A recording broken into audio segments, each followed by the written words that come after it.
现的话，那对于这个前面标准的部分，就必须要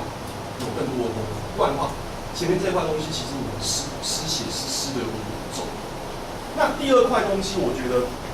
针对实务见解的部分，我必须说实在话，那个东西是一直就是它一直是有的时候是突然出现一线生机，有时候用一件。有时候有一线生机，我不知道你们自己，因为我觉得，也许你场上辩是有这样的判断，因为起码我觉得到2辩你在申论的时候，你还是把它放成1比1的比重在做处理，就是前3分钟大概处理这个东西，后3分钟在处理这个东西。那到了3辩你来去解辩的时候，其实你好像把这块东西就比重就开始有加重，第一块东西你就觉得是直比的，后面你慢慢开始把这个东西比重加重。可是我必须说。这块东西的讲法，在场上你们一直在讨论，这是一个实务上的见解或一个实务上的错。我觉得有一个最基本的取证，有没有因为这样子的实务见解受害？例如说，他的老婆他老婆或老公是跟同性发生相互之间性行为，可是却没有办法起诉，因此导致这个法条的解释是一个问题。因为我觉得这边按照那个好像有一号是那个猥亵物的启示还是什么，他好像大法官讲了一段话，就讲说。针对社会通念这种东西，就是刑法上我们容许某种程度的空白法律概念，还是应该是空白法律概念，我有点忘了。他的意思是说，但是这种东西如果符合社会通念，而且是可以预见这是什么样的状况的，而且这种情况是可以预防的，那事实上我觉得这东西不能够宣告它违宪，这是大法官的自己的讲法。那代表是就是针对"奸"这个字的说法，如果是符合社会通念的，而且又是可以预见的，那如果实务上真的已经出现这是不可预见的。就是没有办法被逆转，那这种情况底下已经出现这种时态的判决，那你会不会才够强？不然的话，上牌对方就是直接上来跟你讲，这只是学说上的一个讲法，而事实上实务上法官也是用目的性解释，这样是可以出现，你不需要提升到违宪的层次，听懂我的意思吗？就是这个东西的确解释上是有其，如果今天题目打的不是说它是合宪还是违宪，你们这个论证是有效果的。可是当它变成是合宪违宪，就变成少一个标准，是为什么我非得用宪法的标准来解释这件事情？我觉得是你们论点就是我一直觉得欠标准，就是前面那一块东西就少了那个最基本那个背景要推论清楚的地方，后面这块东西呢又少了一个要提升到宪法层次的那个标准在。那我觉得这2块东西没有出现的时候，你们这样比赛就会打得很辛苦，就是你们好像一直必须。不管在质询的时候还答辩的时候，你就一直要跟对方去解释某个东西，是这东西又有限于对方不只对你提这些东西，还要提其他的东西的攻击，那就会变成是你们呈现一个很被动的状况。不然照理来讲，你们设计这样的论点应该是就是守株待兔的状况，就等对方跳起来，然后尽量把它撸平，撸完之后呢，你就赢了。可是这场比赛你的论点优势没有发挥出来，而且因为很多前面的讲法没有出现，所以变成你在场上的攻防就自相矛盾。我觉得这很可惜，特别就是我觉得右书那块东西让我觉得这个东西，如果你认为这2者心态是一样的，照理说右书的东西不应该出现。亦或就算是一样，可是如果在目的性上有所不同的情形，其实我们是允许某些的右书的团体，那这个东西就是前面必须要推论清楚，可是你没有推论清楚，那变成是那个攻防冲突，那就变成论点的失效。好，那再来讲反方，我觉得反方今天在台上讲的东西，其实不外乎就是你们大致上前面先讲一下一辩你其实吐了很多的那个法院的判决或者是某些解释，可是你有没有注意到一件事情？其实今天最主要的重点不是在于说这个制度有没有必要留存，而是在于它有没有合宪。所以起码几件事你大概点出来，我觉得就够了。它保障什么样子的权利，它保障什么样子的东西，而且这些权利使用刑法去做处理，也许是 OK 的。我觉得这够了。可是至于你吐了一大堆东西，反而会压缩到你后面处理的攻防的角度。因为我觉得，起码在一开始听到正方的论点的时候，最基本有几件事情，例如说，为什么今天是239违宪，而不是重温罪那一条违宪？我觉得这是可以，就是你试图应该要去针对他的东西做攻击。因为我相信你们自己在看大法官的那些事件解释，因为这场比赛本来就是双方就应该是当成像大法官那种状况在做解释，在做阐述。大法官很少会主动宣告某件事情是合宪。他通常是被动等待攻防的一个状况去解释这样子你提出的理由到底有没有存在，所以相对来讲，你在对应到对方所提的那些论点上面，你必须要花时间去做处理。可是我觉得这场比赛你一边花了前面很大的时间都是讲自己搞这东西，你没有去你去花时间去锁点的时间点。其实我觉得很多的攻防在一辩早该出来，因为这样子讨论才有办法往下进。可是你停留在前面的时候，你只是大致把几个侵害，就是几个判决念完之后，可是后面的攻防你就只想这东西好像论证不清楚，或者是不太了解。我觉得这样子你一辩分就不会改，甚至我觉得这样比赛就会停滞住，因为事实上二辩在手持的时候已经把论点锁在几个层次上的东西，你应该去做那边的攻击。当然你没有做这个攻击，我觉得就比较可惜。那再来就是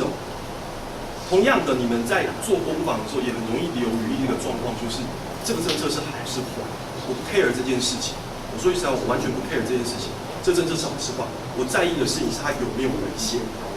那当你们，我觉得二辩今天，例如说你在提辩的时候，或者在你的申论的时候，都有花一点时间去处理，就是这个政策是不是，就是例如说，我有没有违和到什么？我觉得这也许不是那么重要，因为毕竟他们今天没有打手段目的性这个问题。但是重点是在于说，你去处理这个攻防，不浪费到我的时间。我觉得与其这样，你不如去处理，就是前面你刚刚有提的几个，就你们自己主打的几个东西，就是针对所谓的违宪的那个平等权的那个解释或保障的样态是不一样。因为我觉得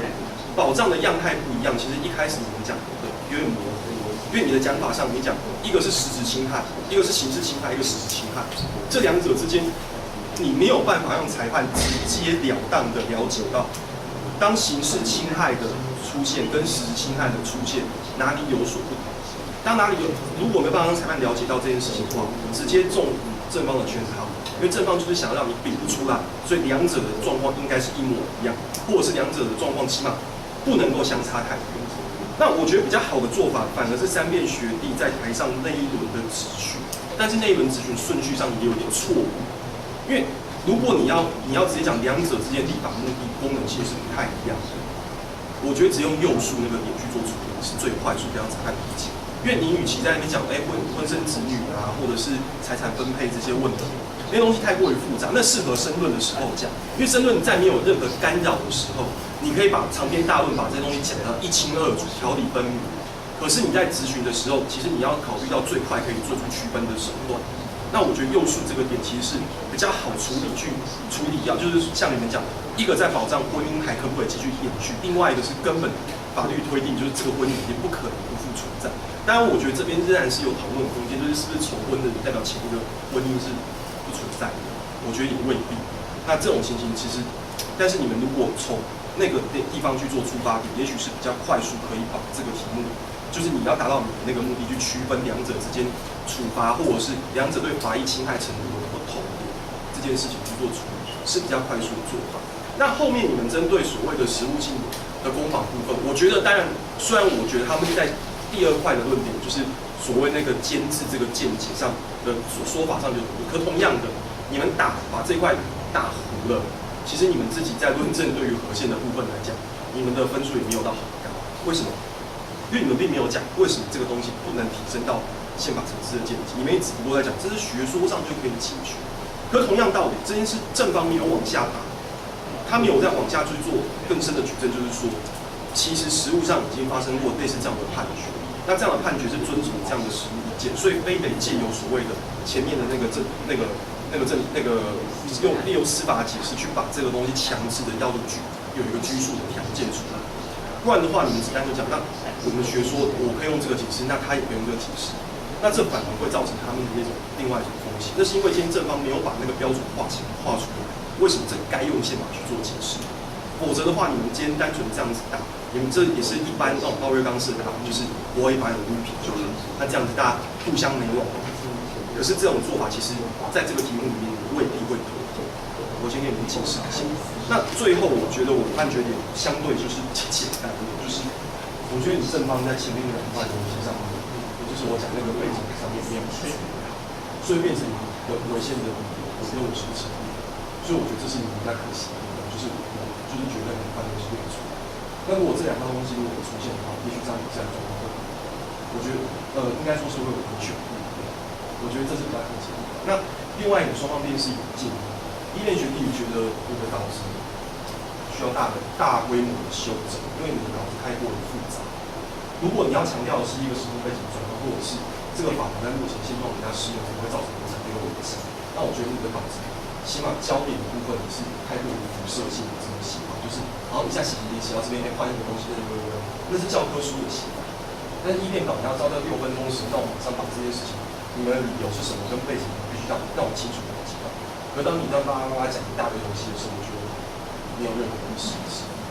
然后梁静茹，我觉得你的处理第一块论点的力道不够，就是在针对因为我觉得如果你已经看见裁判其实在这个地方也许有点不稳的时候，我觉得起码你必须要负责，你就必须要在台上有点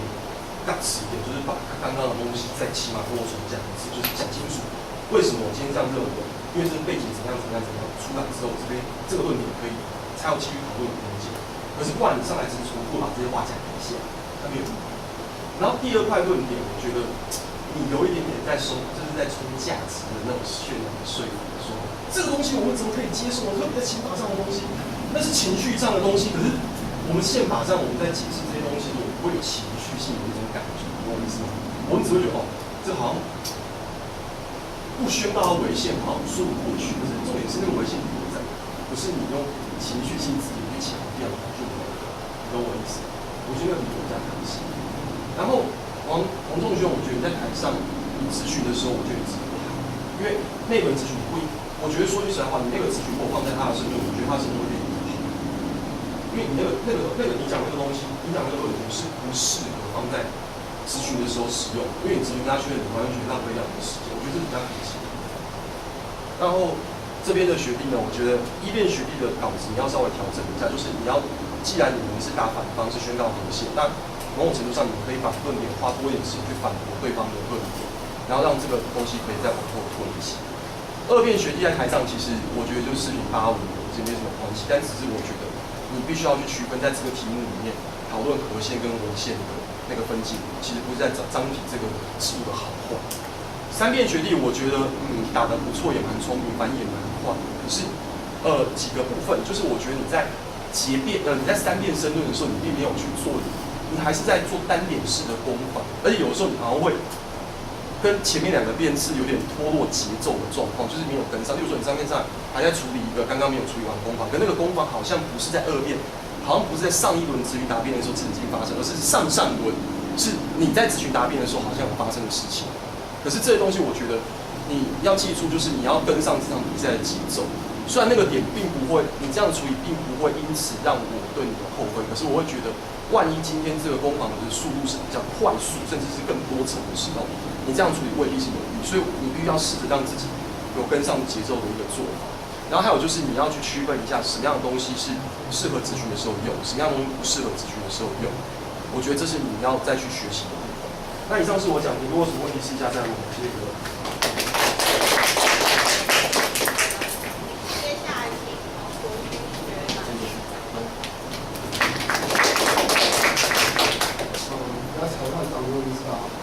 那我先说我看法跟权威裁判大致相同，就是我觉得这样比赛就是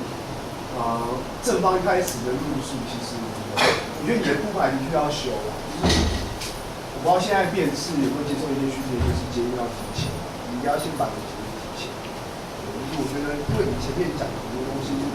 一开始大概就说你要论证的东西，就是你有它违宪的原因是因为它会改变的原则，可重点它是跟什么东西相匹配来的什么。那个节目可以先讲，而不是让裁判就是听你前面讲了很多的前提，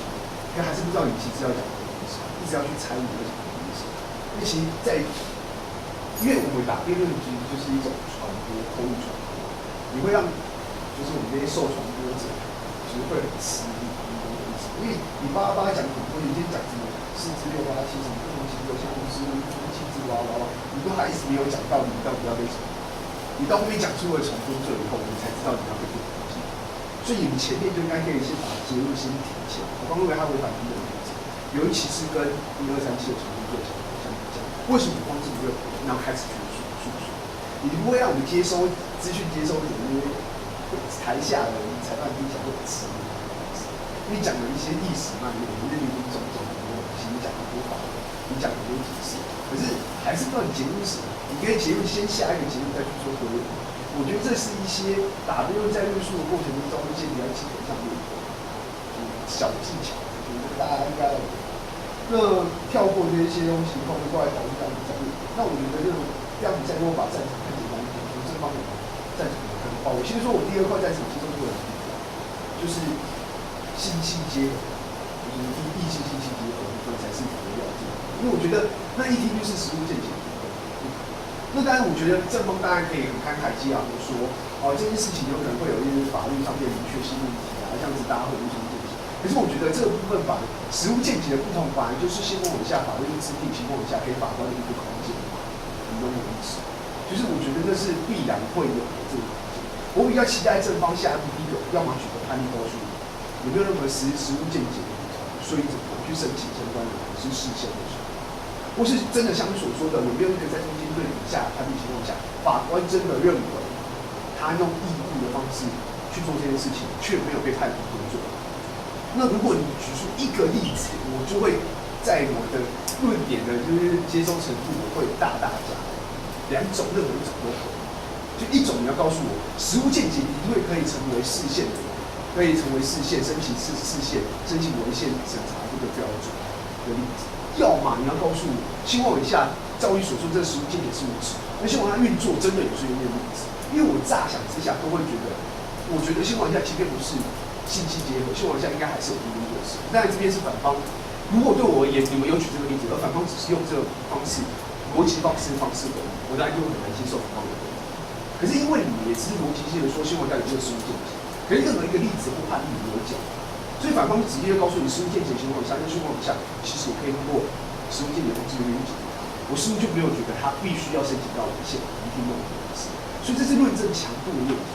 你听我说，就是我可以接受这个论点一开始成立，可是反方攻击很薄弱，可是因为你论证本身很薄弱，所以他很薄弱攻击对我也只能接受跟成立。我有期待你下一步就更完整的去告诉我为什么这个是可以申请违宪，而且是该被认为是合理违宪的理由，你可以弄的意思。我觉得没有一个判例支撑，又没有告诉我实务见解可以成为违宪审查标准里面的考量，我就很难接受第二法律果是能够真的是认为239是违宪的主要。那甚至就这样比赛比较重要在第一块。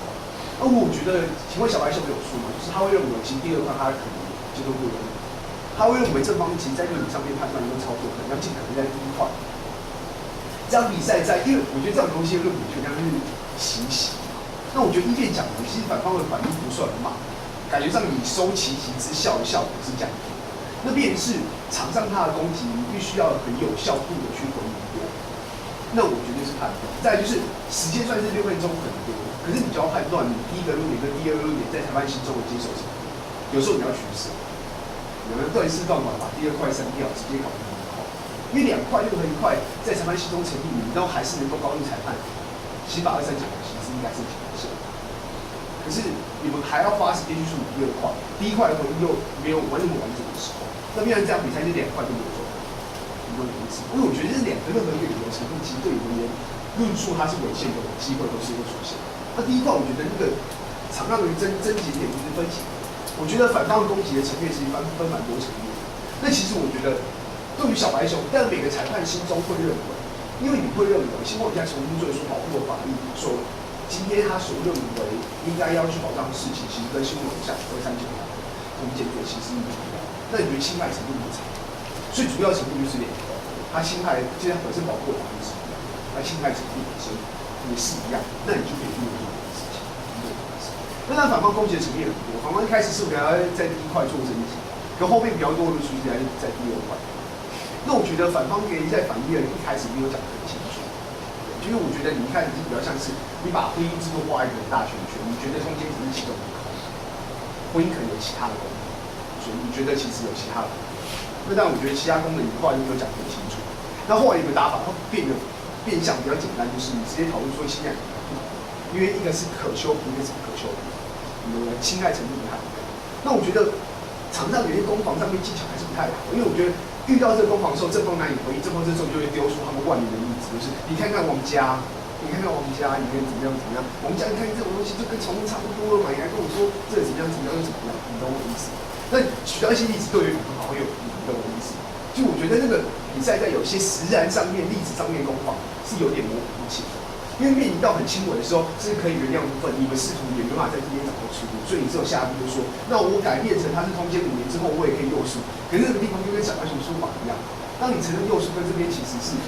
有差距的，那表示其实如果诱诉法就是一个这两个是有所差距的一个条件，那这也是跟你前面的那个逻辑是不太一样。你懂我意思？那你前后逻辑没有办法一贯的时候，你就很难去叙述你真的两者之间的侵害程度，或两者之间是必然是相同的时候，应该要视为同样的罪责相当，而违反第一个原则。那我觉得这个部分，我觉得如果是我来答你这边，我觉得你要更大开大合。是我如果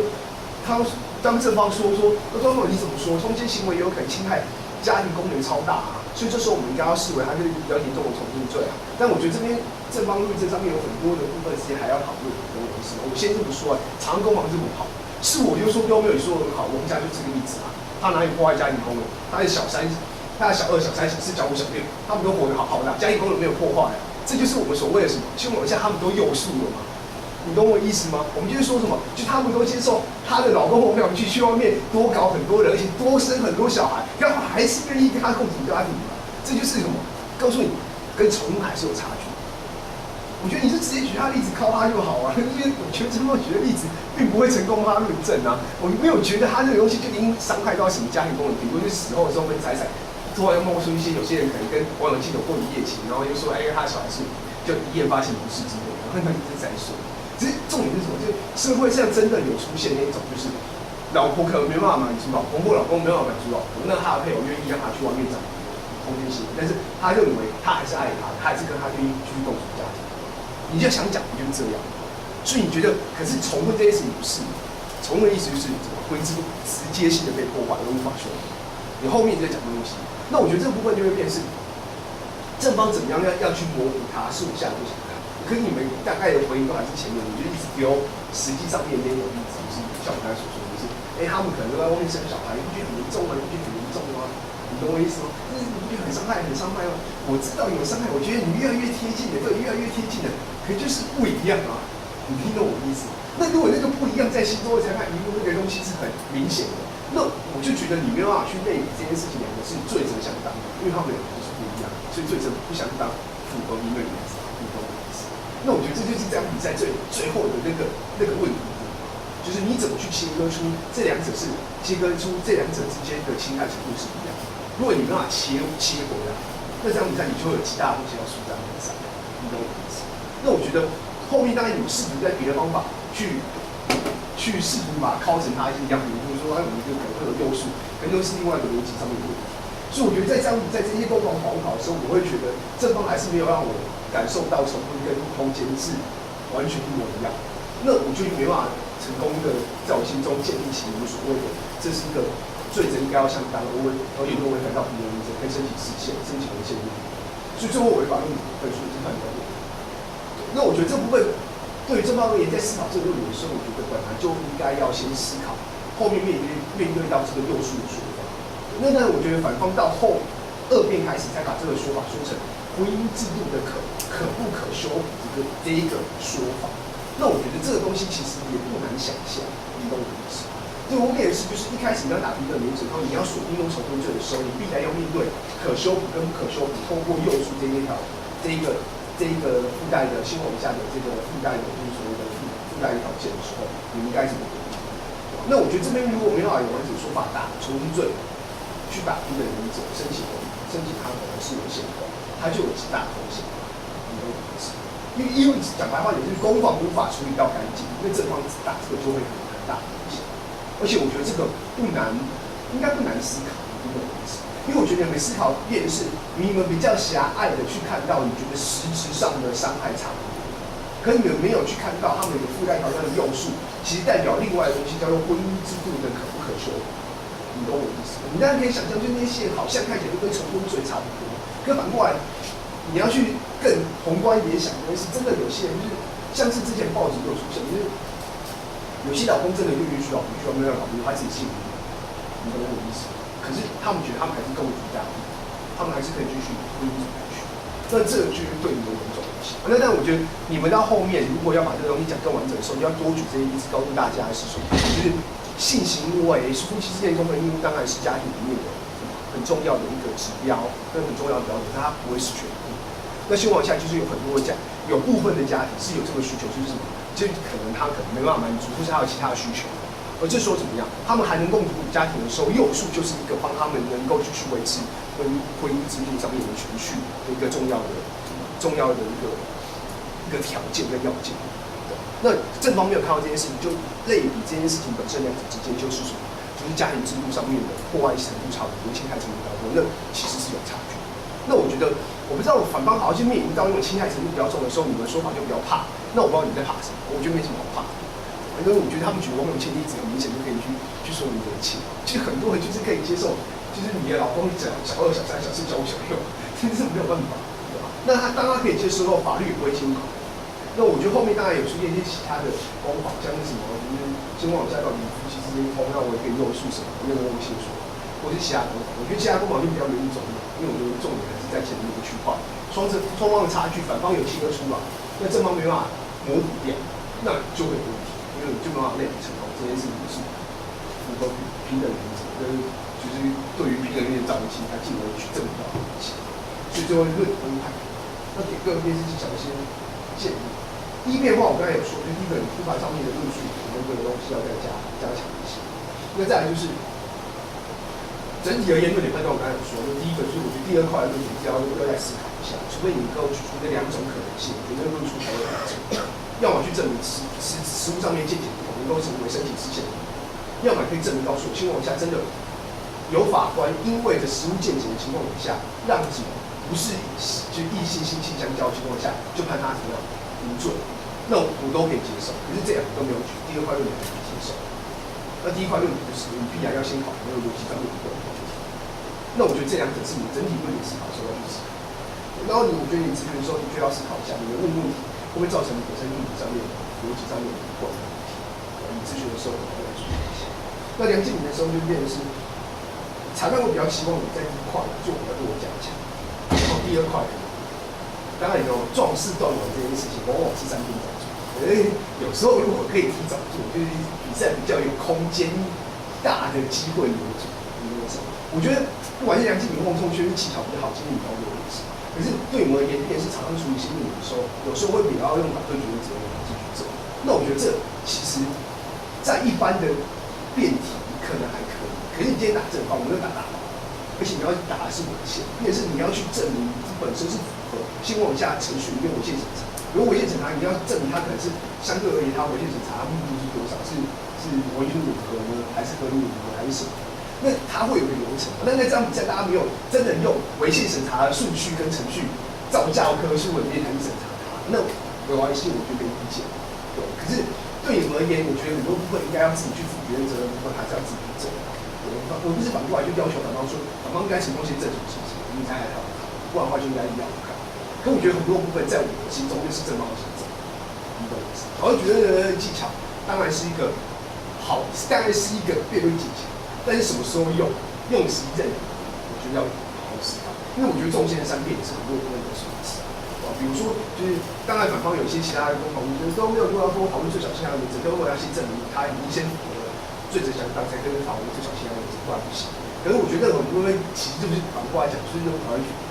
责任技巧去证明这件事，你也没有想要去证，就你最小限量原则跟最正相当原则要先看最正相当原则，我们就先看最小限量原则，你懂我意思？因为反方有些覆盖公法是都可以采集。那你大概花比较少的时间去处理，跟你处理方式都比较用，就处理这种方式。我觉得适度的用 OK。可是你们如果这样比较有录影嘛，到时候如果可以的话，可以去用。我觉得你们用的比例有点嫌多，而且有些部分你们好好思考。如果有当裁判的时候，我们觉得正方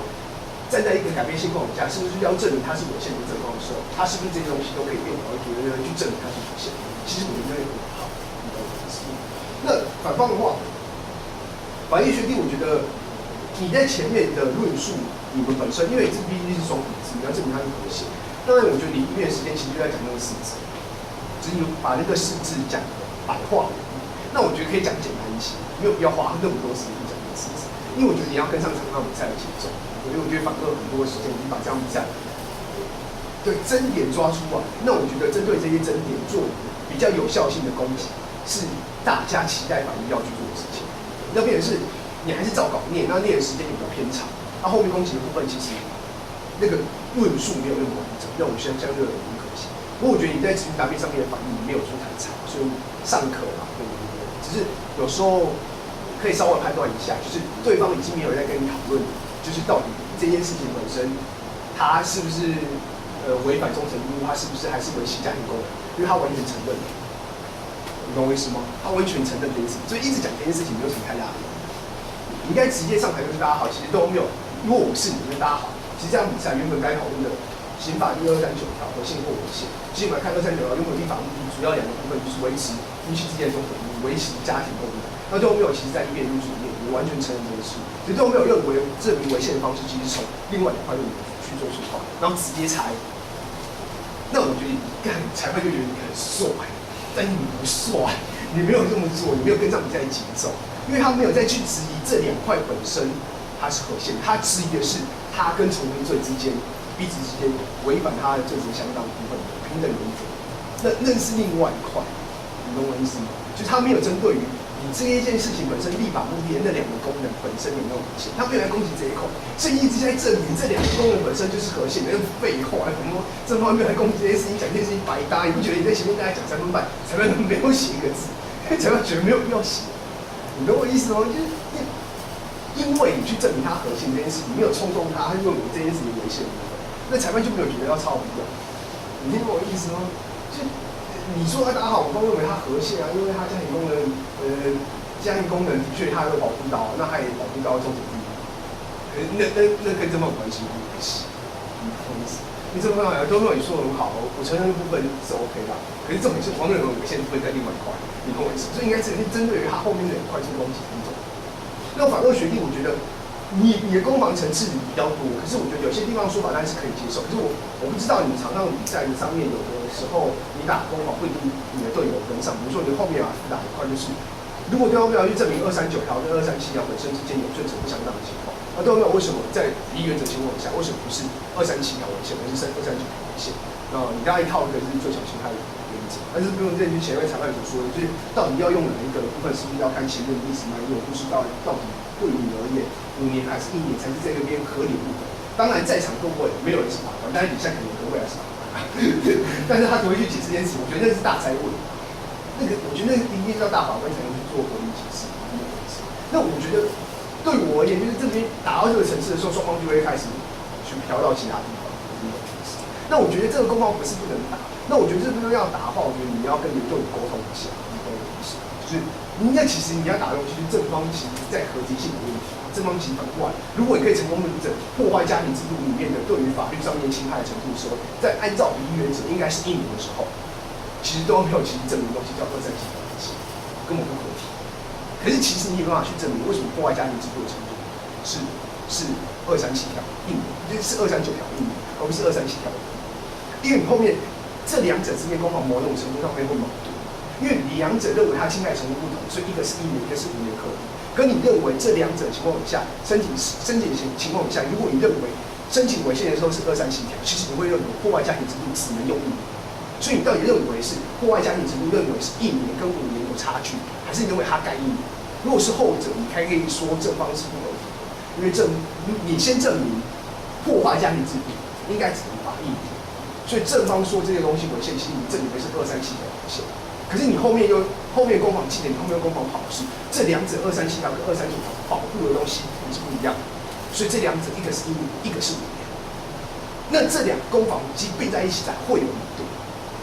我把那个逻辑跑清楚一点，我觉得那内涵的逻辑是有矛盾，但其实你没抓，因为我觉得那个东西你们觉得就好，二边梗说那稍微比较比较好，还是比较快。那我没有意见的，只是打攻防都可以跑，跟跑完的时候，你要知道你们那个前提跟内涵逻辑是有些些许不同，因为2个打的前提是不太一样。如果你要证明它是237条违宪，其实你还意思就是我认为破坏家庭制度本身没有那么严重，只能判1年。所以都没有，如果要这么说的话，我先证明它只能判1年，所以5年太重，所以237条违宪，你证明都是237条违宪。可是其实你后面要讲的是237、239程度不同，所以一个1年、一个5年是合理的，这2个不一样。并着打的问题。那3P学弟的话，我觉得你的质询前面有点糊掉，那后面有比较反映到去抓出那个标准，就是这两者之间重点是在于有无受体空间。那我觉得那个反应是好的。因为我觉得你的3遍的确后面的时候应该要试图去拉一下那个东西，就是对我们也一样，就为什么通奸罪要给他受体空间？因为其实很多家庭的问题的可能性有很多种，像我刚才说的那种比较鸡巴可能性，就是假设他老婆可能有这方面的问题，然后他老公可能另外一方面的问题，可我们仍然觉得他维系家庭上面是能够就是存续的，那不应该因为这性行为上面的不能满足而破坏这个家庭，让这个家庭必然走上破碎，这不会站在社会角度不会是允许。也是不会是乐人简单，所以我们才会有诱属这个要件，你懂我意思？那我觉得你就可以把婚姻制度本身具备有很多功能，而性行为只是其中一个功能，而性行为只是一个婚姻制度程序的其中一个功能，而这个部分其实这部分其实我们没有必要看得这么严重。如果他们本身夫妻双方当事人是能够允许的话，那其实法律不会认为它是必然要是婚姻要不要解除的最重要要件，你懂我意思？而从最确实，你懂我意思？那我觉得你后面要把那个东西拉起来讲，会是比较好。那这样大概是这样子在看，为什么比较细节有其他功能？你们想要问我的看法，那还要有谢谢。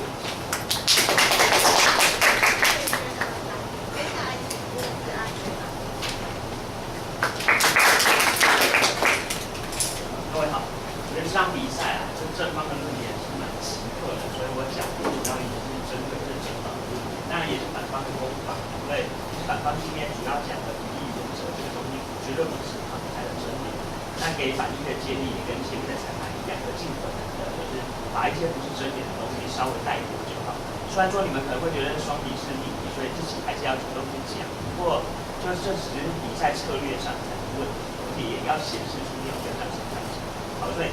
我讲的就都不谈比例原则，那我就看这个正方讲的平等原则。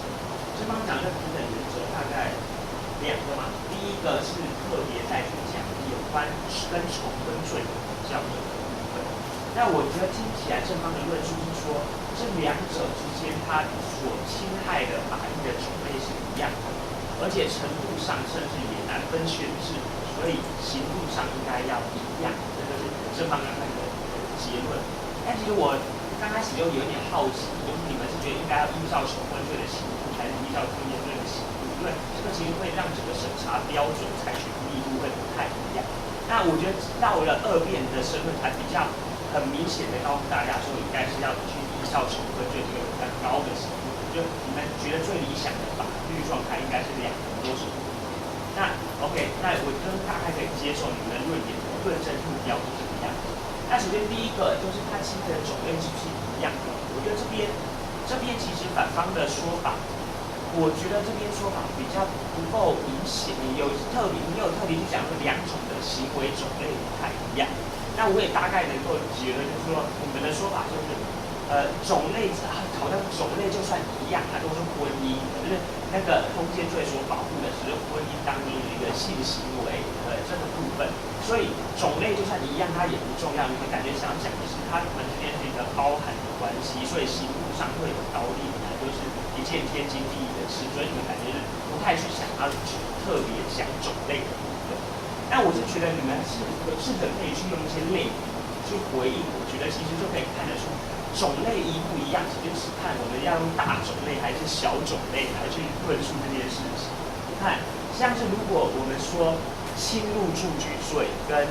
私刑拘禁罪，它到底法益的种类是不是一样？你如果从一个比较大的观点，比如说自由权的观点来看，他们都被放在那个什么妨碍自由罪上面。我忘记是不是，反正妨碍自由罪它里面有很多条嘛。那他就说他们都被放在妨碍自由罪，所以是一样。可是因为你更细致一点去讲，那也是不一样的种类。可能一个是居住自由，另外一个是人身自由，那都其实不太一样。所以今天就算重婚罪跟那个通奸罪，他们想要保护的都是婚姻制度，可是他们会不会想要保护的是婚姻制度里面不一样的组成部分呢？像重婚罪会不会想要保护的其实是整个婚姻制度我们对于登记的信赖，或者最重要的是整个核心的那个制度？那通奸罪要保护的会不会是每一个个别的婚姻？那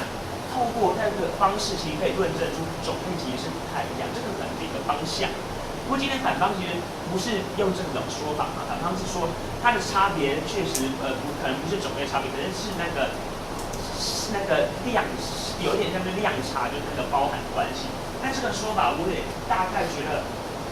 有办法说得过去啦。我觉得就是说性行为可能就是只是婚姻里面的其中一个环节而已，所以通奸它充其量就侵害到的是这个性忠诚的部分，那重婚可能是整个侵害到的是整个婚姻。这个自己是可以自圆其说，虽然我觉得自己听起来是有点奇怪，因为我自己是觉得这不太是一个大包什么的关系。我觉得我自己的理解比较像是他们分别在保护不一样的婚姻制度的部分。所以，可是我觉得反方大概提出来这个说法，我觉得是有办法，就是让当正方没有再更进一步的去说到底这两个的侵害程度种类那个程度到底哪里相同的时候，我觉得反方提供的这个说法，我觉得在这场比赛当中应该是足够的。那我觉得正方这边后来的另外一种说法是讲的，其实程度也可能是一样的。我觉得正方开始去举一些例子，就是王永庆那些说三妻四妾怎么样。那这种说法，我觉得反方的说法，我觉得有一个逻辑上的切割，我觉得还不错。就是反方是去跟大家讲说，王永庆去三妻四妾嫖妓的这个部分，我们只针对他去做性行为的这个部分去做评价。那评价不足的地方，也就是他可能到最后侵害到整个婚姻制度的那些行为、那些表现，那可能就不是通奸罪要保护的部分。那我是觉得这个感觉上，我觉得说穿了，其实反方有一点像是现在讲说，你承认通奸罪没有办法保护到婚姻制度，可是起码因为它只能针对它所规范的行为去进行评价，所以针对规范的行为进行评价这个部分，其实并没有发生什么罪行不相当的问题。你们觉得一切都很合理，怎么了吗？那我是觉得这种抽象的概念，最好还是能够用一些比较简单的例子类比就可以带过。我觉得像是你们可以去举一些，有可能我去诽谤骂人，然后骂人骂一骂，然后他可能就跑去自杀啦，或者得到精神病啊，这个行为可能也很可恶。可是我们如果从诽谤罪的角度去切入的话，会不会因为说他最后跑去自杀，所以就说诽谤罪的刑度太轻？感觉也不会，因为我其实是诽谤罪就是针对他诽谤所造成的侵害这个部分去进行评价。所以我觉得你们可以，或者甚至这个例子可能也可以去讲到，就是说正方举的那些很多是很极端的例子，可是你没有办法从一些极端的例子就推论出这个通案的法律其实是违宪的。我觉得这个可能是反方可以有的一个方向。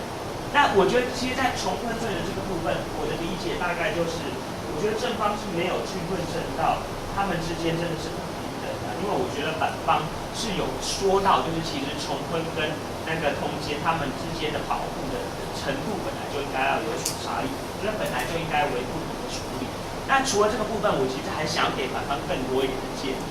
因为我觉得正方其实今天这场比赛在讲的有一点像是立法不足，就是正方最想要的法律其实是两个都奠定成5年，所以他们最希望的状况之下，其实是更侵害、更限制人民自由的法律才是符合平等原则的法律，就是他们希望解释的方向是往这边。可是这样子的解释会不会是有一点是司法去逾越了立法的权限？也就是立法在这边的判断，可能就是我就是觉得这边没有什么不足的问题啊，那你司法者却跟他讲这边不足一定要改，而且一定要去限制人民的权利。其实这样子的想法是有一点会去违反我们那个对于权利分立的想象。在一般的情形下，如果是5年1年，跟大家讲说都要一起减为1年，那这个样子确实好像比较合理一点，比较有可能论证的过关。可如果5年1年全部都应该一并提升到5年，那这会变成是司法官的司法解释，这个解释就已经限制到人权了。这样子会变得是有一点，甚至是违反了我们，就是有可能是违反的，就是整个大法官跟那个立法者他们之间的职权分配。我觉得这个是蛮值得讨论的一件事情，就是当正方是去强调说，因为立法密度不够，要更周延的立法。到底能不能够因为立法密度不够就得到违宪的结论？我觉得这个很有问题，因为我其实是各个释字啊，我是觉得我是想要听到正方，就是我一直对释字没有很熟，就是我想要听到正方能不能够说出一个，就是我们释字真的有说，因为惩罚不就是惩罚不够，对，就惩罚不够，而为了追求平等的，应该是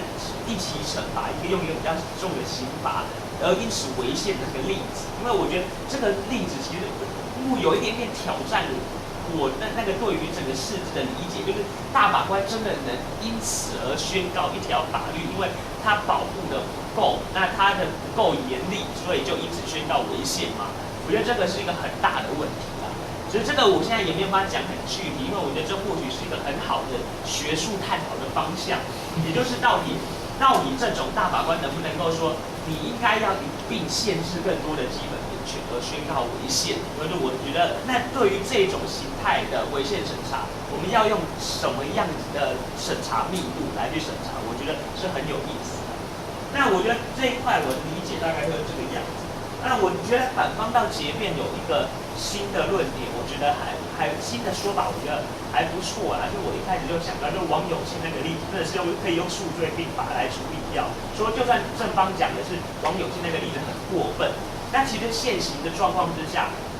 他的过分并不是因为他做了一次就很过分，而是做了很多次才过分。所以最后的结论会不会其实罪行仍然是可以相当的呢？那这个是借用正方的逻辑去告诉说，即便正方认为通奸跟那个重婚一样都很可恶的话，也可以在现行的状况下得到处理。好，那第二个部分，也就是说同性的性行为没有被通奸罪给处罚到，也是很不公平。那这个其实一个问题，也是我刚刚所讲的，就是你们正方是想要把它也处罚到，那这个样子到底能不能够算是一种违宪的理由？那也是有争议。其实这个地方比较难，所以而且场上也没有多做讨论啊。那这场上有比较多做讨论，主要是反方说，那我们就来改实务见解。对，我觉得这句话讲得不够清楚的。我觉得主要是反方三辩这个样子讲，说我们可以来改实务见解。我大概知道反方你们想讲的意思，就是法条本身没问题，有问题的是实务见解。那我们就来改实务见解嘛。那可是我就回到整个违宪审查型命题，因为这个毕竟不是一个政策型命题。所以我觉得用字比较精确的是到反方结辩的时候的用字比较精确，就是说，我们的审查对象其实不是这个实务见解。如果我们审查的对象只仅止于刑法，所以其实并不是这条刑法有合宪性的争议。有合宪性的争议的，应该是好比说那个什么刑庭决议啊，或者是可能不可判例。说如果真的要讨论违宪，那么正方充其量也只证明到了那个判例或者那个刑庭决议是违宪。我觉得反方的说法应该可以长这个样子。那我确实是觉得，从法条本身的文字，就是那个奸字，就是其实在文义上面本来就不一定得像正方所说的，就是只限于那个同性性行为。虽然正方有说想要用体系解释的方法，可是我觉得体系解释也看不出来那个奸字就一定是只限于异性的性行为啊。所以我觉得是比较能够接受反方这边的说法。那我觉得其实反方还有一个退一步的讲法啦，退一步的讲法就是大不了动用合宪性解释。什么意思？就是如果他们真的觉得没有处罚到同性性行为是一件会有违宪疑虑的事，那其实大法官在做解释的时候，也可以说刑法第239条的那个通奸所指的是就跟性交一样，那在这个范围内就应该是合宪的。对，因为像释字617号解释，不就有做这个样的合宪性解释，就是去把它就在条文的文义范围之内去进行限缩嘛。只不过这样的合宪性解释也可能是有疑虑的啦，因为目前也没有出现这种更限制人权的合宪性解释。对，所以我觉得刚刚这个只是提供一个方向，可是它在现行的事件实务上，就像我刚刚所说那个很不学理讨论问题的那个，也一样，能不能够这么做是有疑问的。然后这场比赛就是，我觉得正方的论点真的是太妙了，就是让我的那个接受度一直相当的低落，就是一直，尤其我觉得反方二辩的质询，我觉得其实就已经把很多的论点做很不错的处理，所以我后来我大概整个新政程度上面是，你从一开始就完全的倾向反方，就是我甚至我觉得正方后面就没有做什么太多突破性的表现，那虽然反方后面也没有什么更多一步的攻防，可是因为我觉得每一个单点上面都有被反方那个证明出和谐，就是没有违宪的疑虑，所以我做的论点分数这边是全部都判给反方，那阶段性分数应该也是一面倒有反方那个，所以大概就是这样。